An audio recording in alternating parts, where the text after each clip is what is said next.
My name is Madison Brooks, and I'm a police officer in New York City.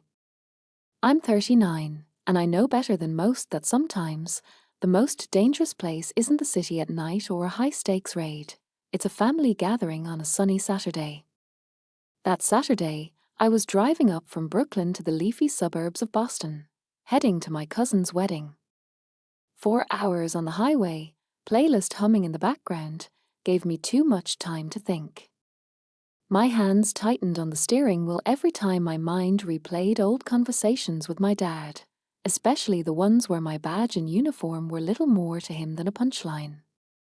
They'd always said he wanted more for me. More than the city, more than long hours, more than a life of chasing after drunks and paperwork. He'd spent decades climbing the ladder in finance, president of the same Boston bank for 15 years. My mom wore those years on her wrist in the form of perfect pearls. She'd remind me, in her softest voice, how hard Dad had worked, how lucky I was to be born into opportunity. How I could be so much more, if only I stopped playing cop. I'd chosen the uniform anyway. For them, that was the biggest disappointment of all. When I pulled up to the Willow Heights Country Club, everything was exactly as I remembered. Luxury SUVs and German sedans lined up in the Circle Drive, valets in white gloves, and a building that smelled like old money and even older secrets. As I walked inside, I took a breath, reminding myself that I was here for Lily, my cousin, the one person in my family who'd never treated me like I was an embarrassment.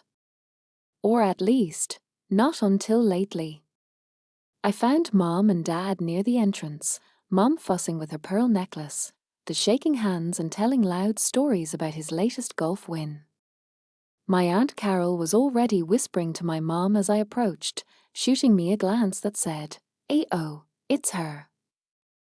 "Madison, honey," a mom sang out, smiling with that sweetness she'd perfected after decades of country club luncheons. "We saved you a seat at table 14. With the photographer and his assistant. Thought you might like the company." I nodded and took the seat, smiling tightly. I'd been to enough family events to know where I belonged, in the background, out of the way, with the interesting guests. I could see Lily on the other side of the room, looking radiant in her grandmother's lace wedding dress, her fiancé beaming. For a moment, nostalgia caught me by surprise. When we were girls, we used to stay up whispering secrets and talking about how we'd be each other's maid of honor one day. Back then, the world seemed so small, and the family felt unbreakable. Somewhere between college applications and career choices, those promises had faded away. The ceremony was beautiful. I watched as Lily walked down the aisle on her father's arm. The sunlight poured through the high windows, catching the dust and making the moment almost magical. I remembered sneaking her ice cream after bad dates, helping her through heartbreaks and school stress. That felt like another life. After the ceremony, during cocktail hour, I nursed a club soda and watched my family work the room like politicians. Dad was holding court with a group of his old banking buddies, recounting stories about real estate deals and country club drama. Mom floated between groups, dropping hints about their recent trip to Napa and Lily's honeymoon plans in Santorini, her favorite conversation starter. "Madison." Lily rushed over, a little breathless, happiness in her eyes. "You made it. I know how crazy your work is right now." Work. Naughty police work, and naughty protecting the city. Just a work. That was the family way. "I wouldn't miss this for anything," I said, squeezing her hand. She glanced around, a hint of guilt in her expression. "I'm sorry about the table." Mom was, well, you know how she gets. "It's fine," I lied, wishing it were true. But it wasn't. Sitting at that table, surrounded by strangers, stung more than I wanted to admit. For a second, I felt like I was 16 again, the odd one out, trying too hard to fit into a mold that would never suit me. Dinner was classic country club fare, steak and salmon. Sides plated just so, waiters moving silently between tables. I made polite conversation with Jake, the photographer's assistant, who turned out to be a college student from Queens, more interested in my stories from the precinct than anyone in my own family had ever been. "So, what's it like being a cop?" Jake asked. Before I could answer, Dad's voice cut through the room. "Cop," he barked, wine glass in hand, cheeks flushed with his favorite Pinot Noir. "Madison's not a real cop. She's a glorified mall security guard, that's all. City's paying her to write tickets and play dress up." The table fell quiet. Even Jake looked away, embarrassed for me. Years of discipline kept my face neutral, but inside, a slow burn had started. I'd stood between armed robbers and terrified store clerks, talked down men with nothing left to lose, and pulled kids out of burning cars. But nothing prepared you for a parent's careless words. Mom shot Dad a look, not of support for me, but of warning for him. She didn't want a scene. "Richard, please." But he was just getting started. No husband, no kids, no house, just an apartment and a badge. That's not a life, Maddie. That's just hiding from the real world. I wanted to scream. But instead, I sat there, letting the anger pass over me like a wave. I'd learned how to survive storms, on the street and in my own home. As the conversation moved on and the music started up, I caught Lily's eye across the room. She smiled apologetically. I smiled back, hiding the ache. For a moment, I thought about leaving. But then, out of sheer stubbornness, I decided to stay. The night, I knew, was far from over. As the reception moved into full swing, I let myself drift to the edge of the room, half hidden behind the white columns. The DJ started playing Lily and Ryan's first dance song, something classic and sweet, and I watched from the shadows as my cousin swayed in her new husband's arms. Their faces glowed with the unguarded joy of people who'd never had to prove themselves at a family table. I swallowed a wave of envy and tried to remind myself why I was here, because no matter what, family was family. My parents, meanwhile, had settled into their usual roles. Dad was at the center of attention, holding court over a circle of men in tuxedos, all swapping stories about business deals and vacation homes. Mom fluttered between tables, dropping casual brags about Lily's Ivy League diploma and their trip to Napa, an endless parade of subtle boasts and polished smiles. At table 14, I found myself making awkward small talk with Jake and a woman named Mercer who was apparently a friend of the caterer. Jake asked about my police work, genuinely interested. For a few minutes, it felt nice, almost normal, to talk about something I loved with someone who saw the badge, not the baggage.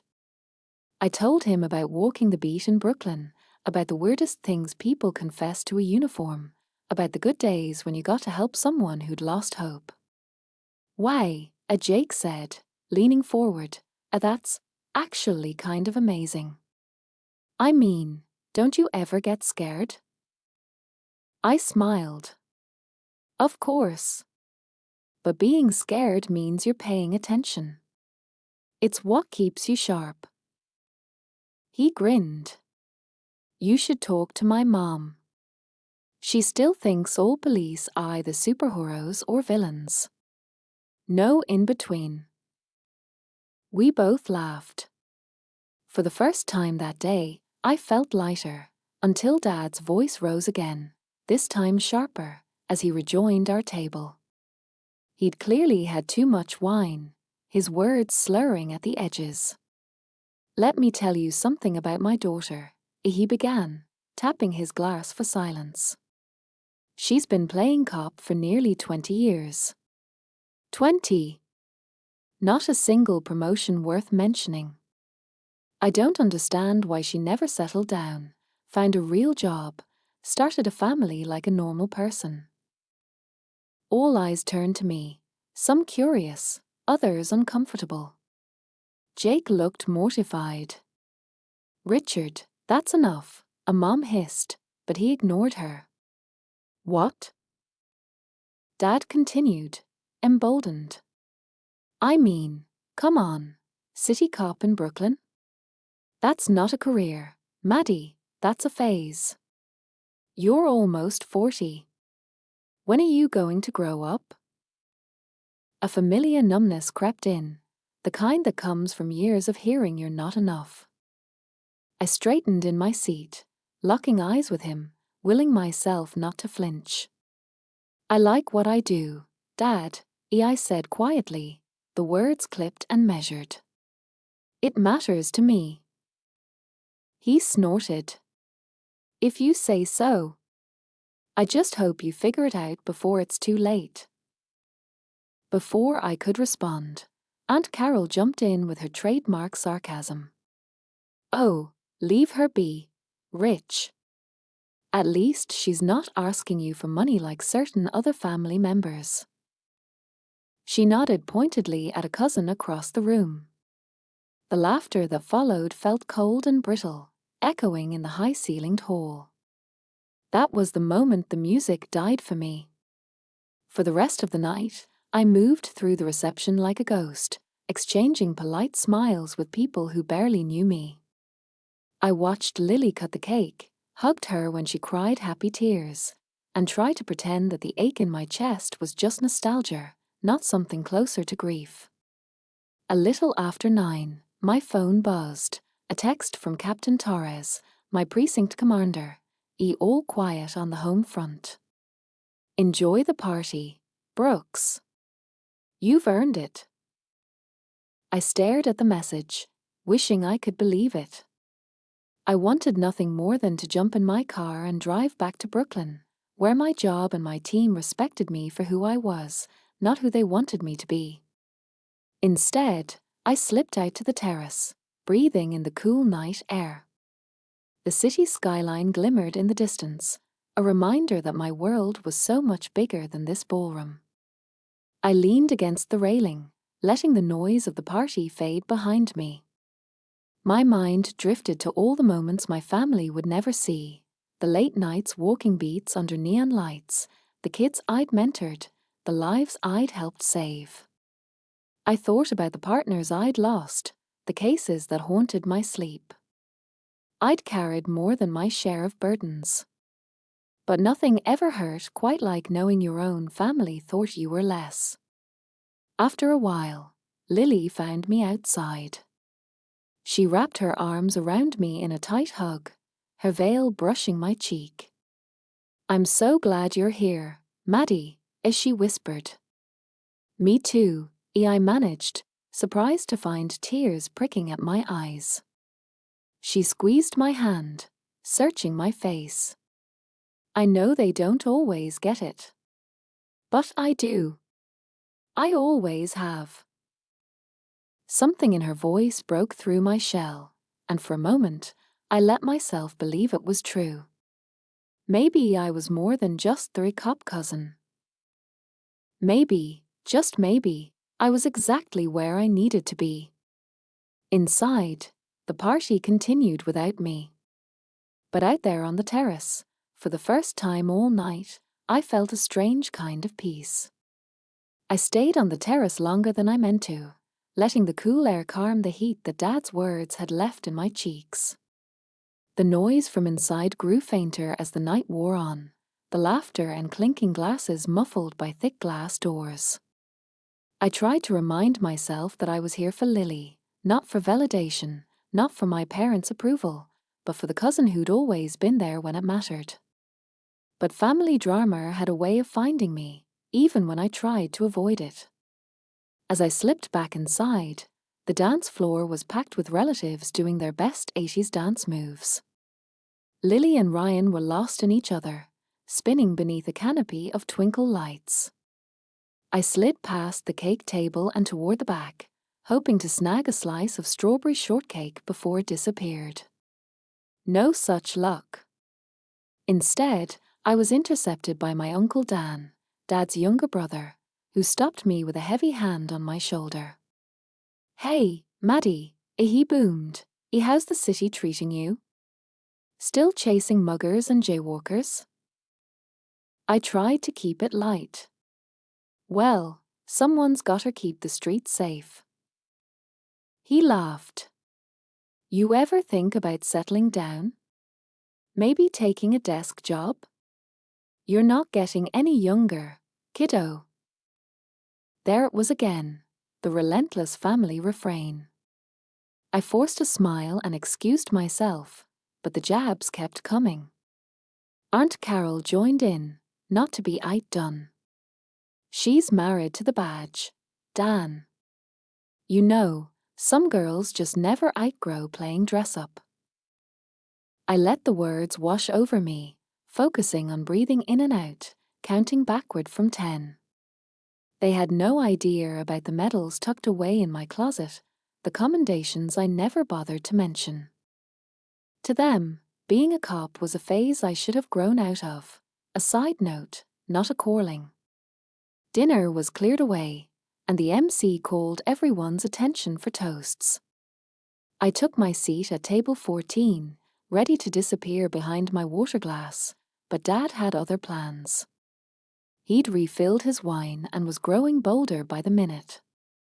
As soon as the laughter from Lily's maid of honor speech faded, he rose unsteadily to his feet, tapping his knife against his glass. The room hushed, all eyes on him. "Ladies and gentlemen," he started, voice booming with forced cheer, "I'd like to say a few words about my daughter, Madison." I froze. Even Mom looked panicked, but no one dared interrupt. "Madison," Dad continued, "has always been our wild card. She ran off to New York instead of following in my footsteps. Thought she'd change the world, one parking ticket at a time." A few guests chuckled. My stomach clenched. "But you know," he went on, "some people think being a city cop is glamorous. Truth is, it's not a real job. It's just, oh well, she's a glorified security guard with a badge." The words landed with a thud, echoing through the stunned silence. I could feel every pair of eyes on me, their pity like a weight. Even Jake, who'd been so easygoing earlier, shifted uncomfortably in his chair. I swallowed hard, fighting the urge to bolt. I was used to criticism. I faced it on the street every day. But this was different. This was my father, in a room full of people who'd known me since I was in diapers. Mom tried to cut him off. "Richard, that's enough," but he barreled on. "She could have done anything," he slurred, waving his glass for emphasis. "But no, she picked the one thing that's never going to get her anywhere. No promotions, no family, just an apartment and a city salary. Maybe if she'd listened to us, she'd have more to show for herself." A low murmur spread across the room. I could see Lily at the head table, her expression stricken. The pain in her eyes was worse than any of Dad's barbs. In that moment, I realized that nothing I did would ever be enough for him. Not if I caught the mayor's killer, not if I rescued a dozen kids from a fire. In this world, worth was measured in paychecks, marriages, and houses in the suburbs, not courage, not service, not sacrifice.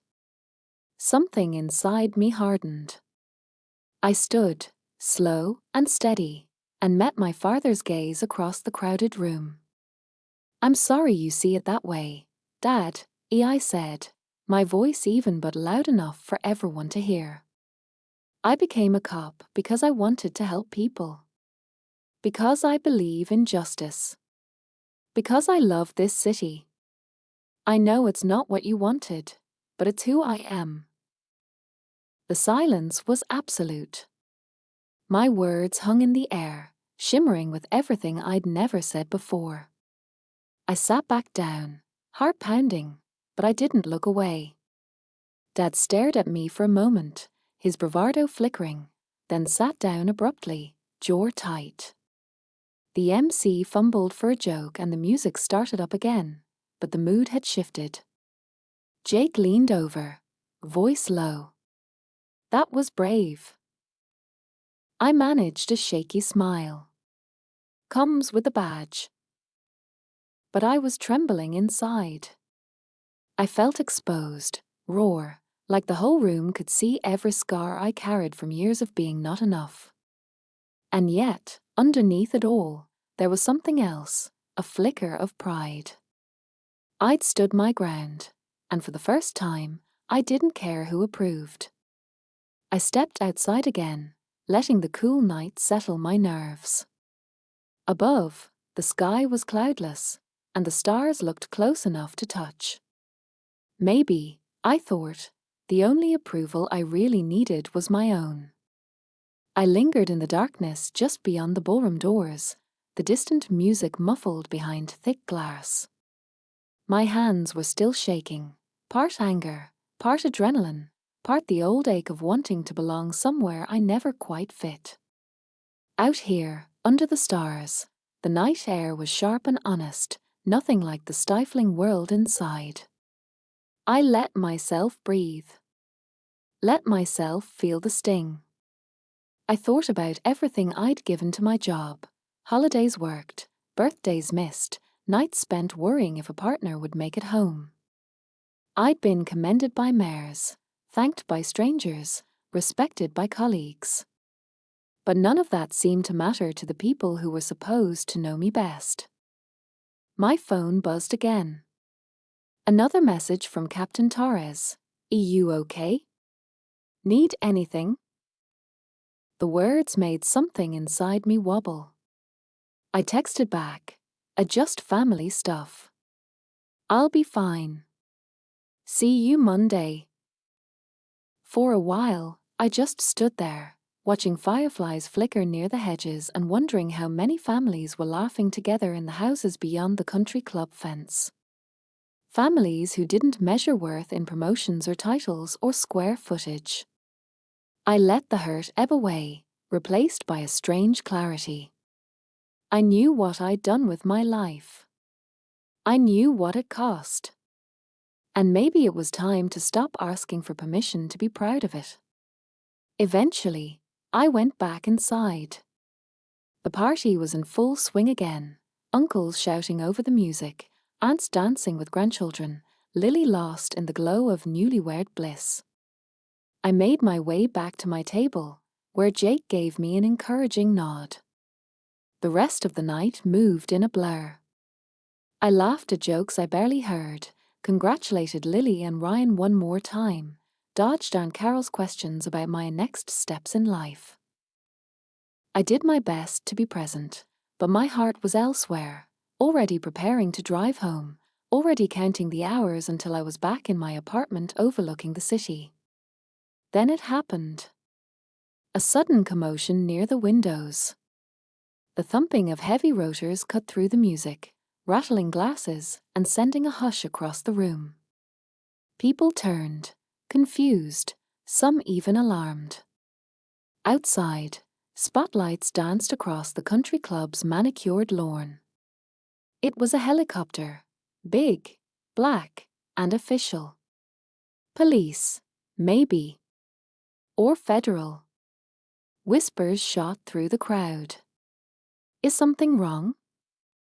Did someone call 911? Even Dad stopped in the middle of another story, annoyance written all over his face. The doors at the far end of the hall opened and 3 people stepped inside. 2 in dress uniforms, New York's finest, the city crest gleaming on their chests, and one civilian in a dark suit, exuding the kind of authority you only see on TV or at City Hall. The ballroom fell silent. Chairs scraped as people stood to get a better look. The taller officer scanned the room, then zeroed in on me. A flicker of recognition passed between us. Chief Reynolds, head of the NYPD, and one of the few people I'd ever truly admired in the job. "There she is," a Chief Reynolds announced, voice booming, Officer Madison Brooks. Every head swiveled in my direction. I felt heat crawl up my neck, not from shame but from disbelief. For a moment, I thought I must be dreaming. Chief Reynolds approached, extending a hand. "Officer Brooks, I apologize for interrupting this celebration, but the city insisted we do this tonight." He gestured for the civilian, who opened a small velvet box, revealing a shining gold badge unlike any I'd seen before. "By order of the Mayor of New York City, in recognition of your outstanding service, bravery, and unwavering commitment to justice, you are hereby promoted to Detective First Grade, effective immediately." Gasps echoed around the room. I saw Mom's hand fly to her pearls, Dad's mouth fall open, and Lily's eyes fill with tears. Chief Reynolds pinned the badge to my dress, his words crisp and proud. "A Detective Brooks, you've made this city safer. You've saved lives. And you are a credit to the department." A round of applause burst out, hesitant at first but then swelling to a roar. For once, I wasn't invisible. For once, the story wasn't about how I'd failed to measure up, it was about what I'd accomplished. Dad stared at me, speechless. I met his gaze and didn't look away. "Thank you, Chief," I said, steady as ever, but my voice trembled with emotion I couldn't quite hide. "It's an honor to serve." The officials shook my hand and left as quickly as they'd come, the helicopter's rotors fading into the night. The room buzzed with excitement. People I barely knew congratulated me. Jake was grinning ear to ear, and Lily ran to hug me so tightly I thought my ribs might crack. "I knew it," as she whispered fiercely. "I knew you were a hero." For a moment, all the years of feeling lesser, all the words and wounds, melted away. I wasn't just Madison the cop. I was Madison Brooks, Detective First Grade. And finally, everyone saw it. But the real victory wasn't the applause, or the badge, or even the promotion. It was the realization that I'd been enough all along, whether my family believed it or not. As the music swelled and the night carried on, I allowed myself to be happy. To celebrate, not just for the city, but for the girl from Brooklyn who never stopped fighting for her place. The party lasted late into the night, but I barely remembered the details. The moment the applause faded, the adrenaline that had fueled me for hours seemed to vanish, leaving me with a strange, heavy quiet. I slipped away before dessert, hugging Lily goodbye and promising to call soon, even though we both knew it might be months. She squeezed my hand, and in her eyes I saw a pride I'd always hoped for, a recognition that meant more than any official award. My parents left soon after. I caught a glimpse of Mom dabbing at her eyes in the hallway, while Dad lingered by the bar, silent and pale. For once, the last word hadn't been his. Driving back to the city in the darkness, I let myself replay everything that had happened. The confrontation, the humiliation, the badge, the unexpected support from colleagues who'd shown up for me in the most public way imaginable. I realized how much of my life had been lived in reaction, fighting for approval, shrinking in shame, measuring myself against impossible standards. By the time I reached my Brooklyn apartment, the city was winding down. I parked on a quiet side street, looking up at the building where I'd lived for almost a decade. It wasn't fancy, but it was mine.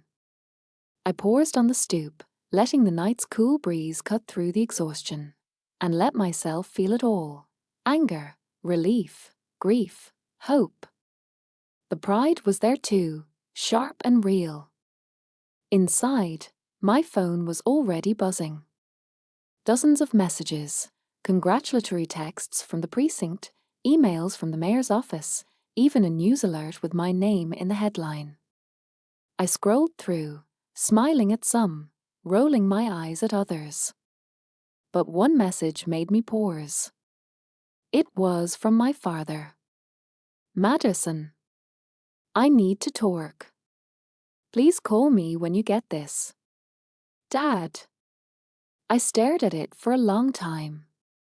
For years, I'd wanted nothing more than to have a conversation with him where he actually saw me, not just the daughter who hadn't followed his blueprint. And now, after everything, it was up to me to decide if I was ready to hear whatever he had to say. I waited until morning. When I woke, sunlight was just beginning to sneak through the blinds. The city was waking up, horns already echoing on the street below. I made coffee, fed my old tabby cat, and sat at the kitchen table staring at my phone. Finally, with a deep breath, I dialed his number. He answered on the first ring. "Madison," he said. His voice was quieter than I remembered, almost tentative. "Thank you for calling." There was an awkward silence. "I saw everything last night," he continued. "The promotion, the speech, the badge." He paused. "I owe you an apology." For a moment, I couldn't speak. I'd waited so long to hear those words, I wasn't sure they were real. I was wrong about a lot of things, Ed said, and his voice cracked in a way that surprised me. I was wrong to judge your choices. Wrong to measure you by my standards. He hesitated. "I'm proud of you, Maddie." I should have said it a long time ago. I closed my eyes, letting the relief wash over me. It didn't erase everything, but it mattered. Maybe more than I expected. "Thank you, Dad," I said quietly. "That means a lot." He took a shaky breath. "I know I can't fix the past overnight, but I want to try, if you'll let me." We talked for a while after that, not about work, not about accomplishments, but about real things. Memories. Regrets. Hope. It was the first honest conversation we'd had in years. When we finally hung up, I felt lighter. The wounds weren't gone, but they didn't define me anymore. That day, the precinct threw me a small party in the break room. Balloons, cake, a card signed by everyone, even the tough-as-nails sergeant who'd once called me a rookie for 3 years straight. I laughed more than I had in months, soaking in the respect and camaraderie that came from people who knew the weight of the badge. Word spread fast. Some of the rookies asked me how I handled the pressure, on the street, at home, everywhere. I told them the truth. You don't. Not always. But you remember why you started. You lean on your people. And you never, ever let someone else decide what you're worth. Later, back at my apartment, I found another message, this time from Lily. "You were amazing last night. Don't let anyone dim your light. We love you. Lily." I smiled, and for the first time in a long time, I truly believed it. The walls I'd built for protection didn't feel quite so necessary. Maybe, just maybe, I could let them down. That evening, as the city lights flickered on, I took a walk through my neighborhood. Kids played on the stoop, neighbors called hellos, and somewhere down the block, someone was playing old Motown on a crackling radio. I felt at home, not just in the city, but in my own skin. I passed a mural on the side of a bodega, the words painted in bold, bright letters, "Be proud of who you are. No one else gets to decide."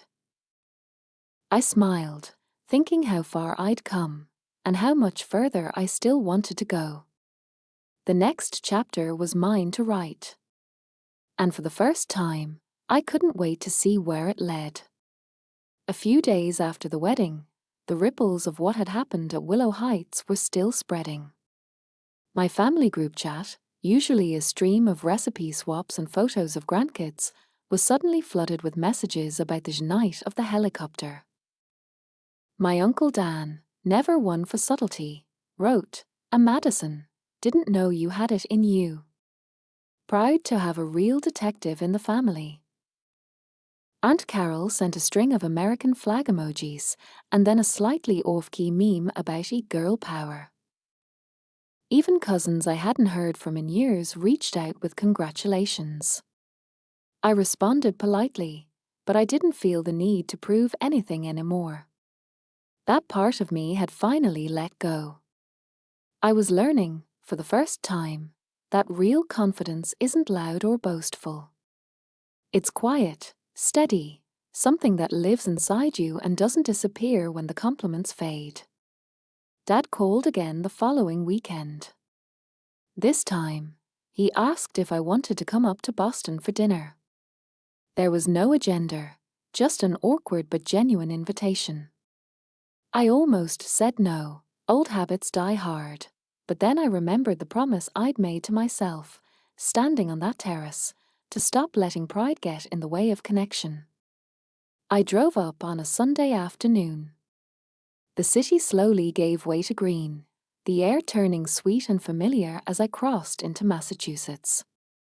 My parents' house looked the same as always, white shutters, neat lawn, flag on the porch.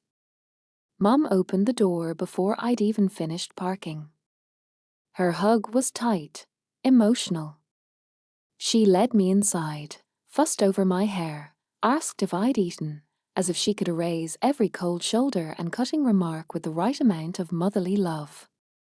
Dinner was simple: roast chicken, mashed potatoes, green beans, a store-bought apple pie. The conversation was hesitant at first. Dad asked about my work, genuinely listening for the first time. I told him about the new cases I'd inherited, about the precinct's shifting priorities, about training rookies who reminded me of myself. Mum wanted to know if I was seeing anyone. I laughed, and the tension broke. After dessert, Dad asked if we could talk alone.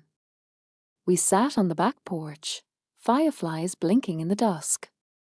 "I keep thinking about that night," he said, his voice low. "How wrong I was, not just about your job, but about what it meant to be successful." He looked down at his hands, fingers knotted. "I built my whole life around money and titles. I thought if I gave you those things, you'd be safe, respected. I never realized you were building something better. You have a kind of courage I never did." I didn't know what to say at first. Old wounds don't heal with one conversation. But I saw something in him that I hadn't before: humility. A willingness to be seen, flaws and all. "We're different, Dad," I said gently. "But I never wanted to disappoint you. I just had to be true to myself." He nodded, swallowing hard. "I'm proud of you, Madison. I hope you know that. I should have said it a long time ago." The words were a salve, but not a solution. Still, I was grateful for them. I knew this wouldn't magically rewrite our past, but it was a start. And sometimes, that's enough. When I got back to the city that night, I felt lighter, more whole. The anger that had shadowed so much of my adulthood was fading. I was making space for something new: respect, acceptance, maybe even forgiveness. Back at work, the precinct felt different too. Officers I barely knew started stopping by my desk, asking advice, or just checking in. I saw my own journey reflected in their questions: the insecurity, the hunger, the hope.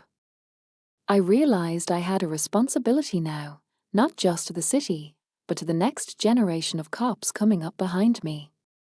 One morning, Officer Rachel Chen, a rookie I'd helped train, came by with coffee. I saw the news, Detective Brooks, as she said, shyly. My mom taped the ceremony. She wanted me to tell you she cried when you got your badge. She said, that's what happens when you work hard and never give up. I smiled, deeply moved. Tell your mom thanks. And tell her you're going to do even bigger things. Rachel grinned, pride shining in her eyes. In that moment, I knew my story wasn't just about me. It was about all the women who'd ever been told they weren't enough, who'd ever been made to feel small. I hoped my journey could help them find their own strength. That week, Lily called again. When are you coming up for dinner? She asked. Ryan's dying to hear your craziest city stories. And I want to show you the wedding photos. I look like a marshmallow, but you look like a boss. I promised I'd come soon. I meant it. Some nights, I still thought about the family gatherings that used to fill me with dread.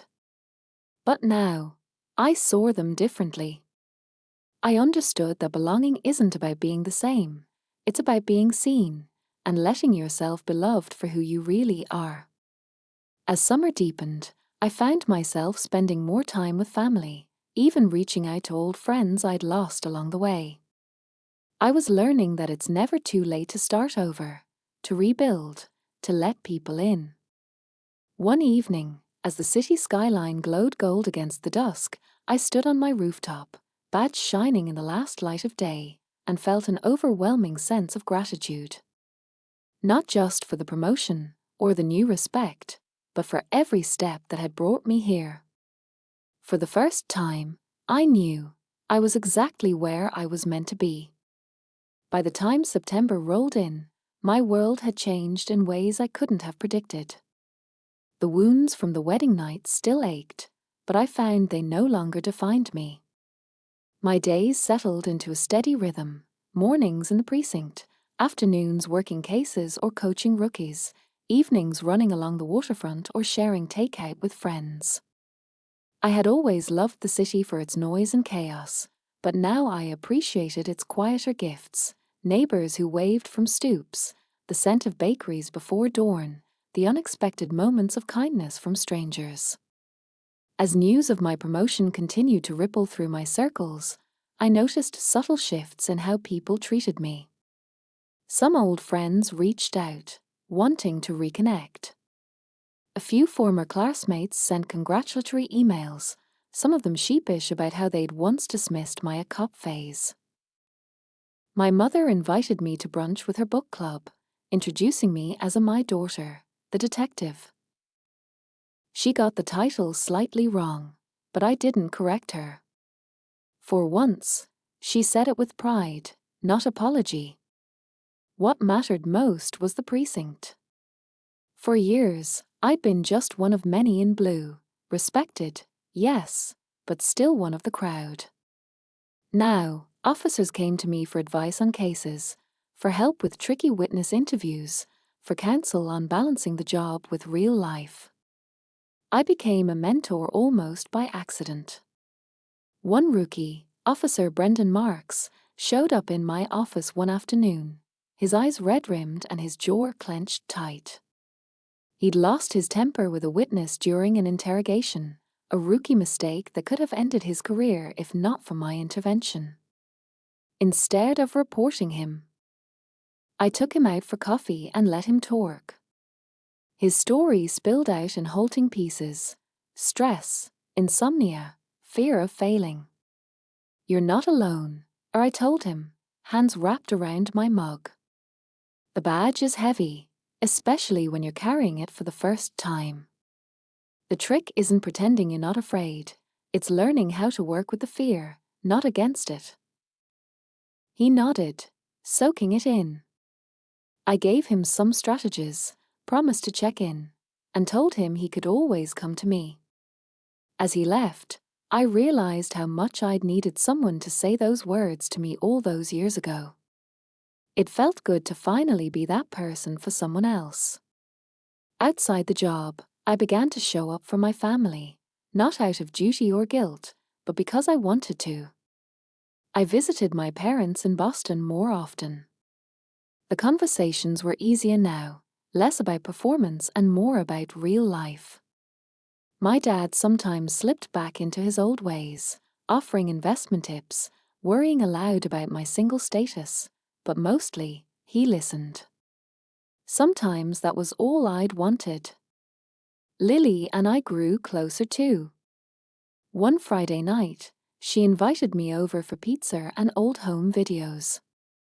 We watched ourselves as kids, her in princess dresses, me in a plastic police badge, bossing the neighborhood kids around. We laughed until we cried. "Remember how you used to take all the lost pets to Dad's shed?" Lily asked, wiping tears from her cheeks. "I guess I was always looking for something to save," I said, surprised by my own honesty. Lily squeezed my hand. We all were. Some of us just grew up and forgot. It struck me, then, that family isn't just about blood. It's about choosing to show up for each other, especially when it's not easy. It's about forgiveness and acceptance, and sometimes about teaching others how to love you, even if you have to do it one conversation at a time.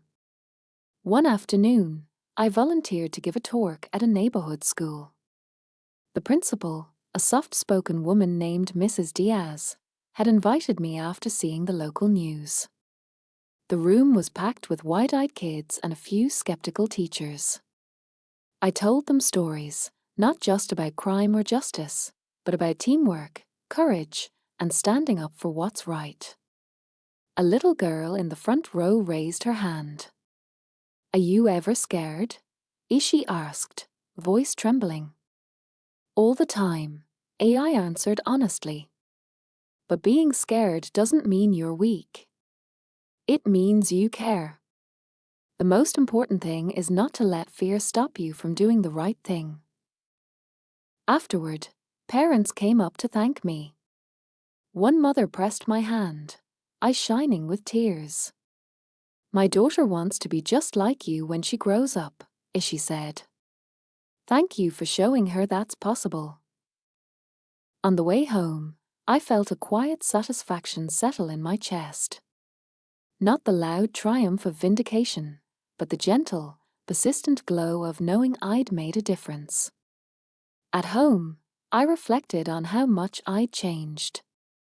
The urge to prove myself was gone, replaced by a steady sense of worth that didn't depend on anyone else's opinion. I'd learned that you can love your family and still disagree, that you can let go of the need for approval and find peace in your own skin. Some nights, I still felt the old ache, the longing to be understood, to be accepted exactly as I was. But those moments passed quickly now. I'd found my place in the world, not because someone handed it to me, but because I built it, brick by brick, mistake by mistake, with my own two hands. And as the leaves turned gold and the city braced for autumn, I knew I was ready for whatever came next.